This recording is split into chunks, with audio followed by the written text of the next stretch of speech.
And now, with a message to the 2020 graduates of America's business schools, Anand Gerdardas. Dear class of 2020, I am honored to be this year's commencement speaker for the business school graduates of America. In a normal year, you would have a business icon address you. You'd have a Jamie Dimon, a Lloyd Blankfein, a Jeff Bezos, a Kylie Jenner. But this is no ordinary year. We are in an epic crisis, more than 90,000 people dead, an economy on the brink, and many Americans not sure if they like how they look in masks. The titans of business couldn't be here to address you today because they're out there where they're needed. Essential workers doing the most essential of all work, reimagining the world beyond the crisis. So, you got me, a graduate school dropout in political philosophy.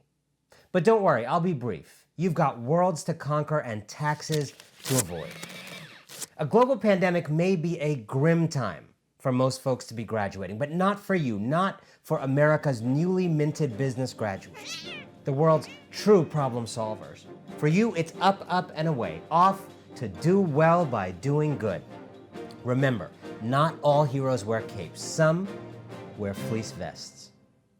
Where this pandemic has spread, an equally infectious idea has followed, that the people most capable of fixing our societies are business-minded people. Whom did Governor Andrew Cuomo of New York turn to help reimagine education in New York? A committee of public school teachers and education scholars. Just kidding, he would never do that. He turned to two tech billionaires, Microsoft co-founder Bill Gates and former Google CEO Eric Schmidt. And when the Trump administration realized it needed a crack team to secure ventilators and masks, it dropped the work into the well-manicured hands, the thigh-gapped lap of Middle East expert / real estate developer / son-in-law / business school graduate, Jared Kushner. Because in this pandemic, but also long before this pandemic, the world had apparently decided that your mind can do it all. Business thinking is good on everything. It's the sriracha of thinking. How do we run better nonprofits and foundations and social service agencies? Let's squirt some business thinking on there. Who should regulate our most dangerous industries? The suits who ran those industries, of course. Who should serve as president and in the cabinet? Problem solvers with that business mind, or someone who pretended to have a problem-solving business mind on TV. You're fired! You're well prepared to tackle the entire world, graduates. And as a business school graduate, you will feel right at home working on these problems because it was business school training that caused many of these problems in the first place. Take that business school greatest hit, maximizing shareholder value. Ugh, what classic. Milton Friedman, who was like Elon Musk but less frequently correct about stuff, argued in 1962 that in a free society, corporate executives should accept no social responsibility other than to make as much money for their stockholders as possible. An idea that became the core curriculum of business schools. So if you wonder why so many of the people we call essential are paid diddly squat, or why income and wealth inequality have been growing in recent decades and even wider now, it's because of shareholder maximizing theory. Or consider another set of business school ideas. Just-in-time supply chains and the encouragement to offshore to save any nickel. Don't keep inventory of things because inventory costs your company money. Don't make anything in America because then you'd have to pay money to Americans who are expensive.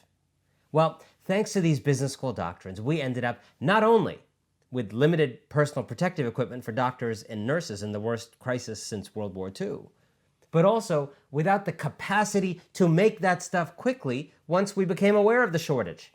Suddenly, the most powerful country on earth, we are number one, was sending planes to China and begging the Chinese to give us masks. Please, pretty please.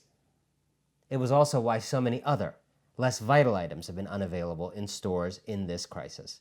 And then there's core competency, another biz school all-time fave that says your important employees, your core, get high wages and benefits and a path to promotion, while the rest of the non-core jobs you outsource to contractors or contractors of contractors.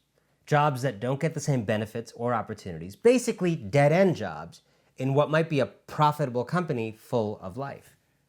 As the New York Times has reported, before core competency theory was cooked up at the University of Michigan's business school, Go Blue, a woman like Gail Evans, a janitor working at Kodak in the 1980s, could rise through the ranks to become Chief Technology Officer. I built a lot of character as a custodian. It's amazing how people treat you when you are there to pick their garbage up every day. While in 2017, with core competency as the guiding principle, for Marta Ramos, a janitor working at Apple's headquarters, the last stop on the career track was being promoted to janitorial team leader with a 50 cents per hour raise. Think different, indeed. Now, these doctrines are not your fault, business school graduates. Hate the degree, not the graduate, I always say. But you do re-enter the world now in a strange predicament. You are being told that you, and only you, have the keys to reinventing America, to solving our biggest shared problems. But, and here's the crazy thing, those very keys are also what made the problem as disastrous as it is. But it is important to end every commencement speech with hope, and this is the hope section. If you really do want to make the difference that so many of you say you want to make, and I know because I have met many of you traveling around the country while that was still legal, you will need to desert the tools responsible for our plight. You will need to forget the frameworks that have been drilled into you at business school in the hope that you would sustain for another generation the habit of running corporations in ways that run people and communities and the planet into the ground. But even after you have shed those ideas, you will need to fill your mind with new ones to be part of evolving a new contract between business and society. This crisis is exactly the time to make a new world, a world in which we apply different lessons and put away the sriracha. A world where we understand the limits of market thinking, where we put people above profits, where we see that a business model seeking efficiency above all, that makes money exploiting people, shreds the public good, where we reclaim other languages of progress, of morality, democracy, decency, solidarity, and justice. Happy graduation, class of 2020. It's time to go out and bravely change the world. Just make sure to forget everything you learned before you start.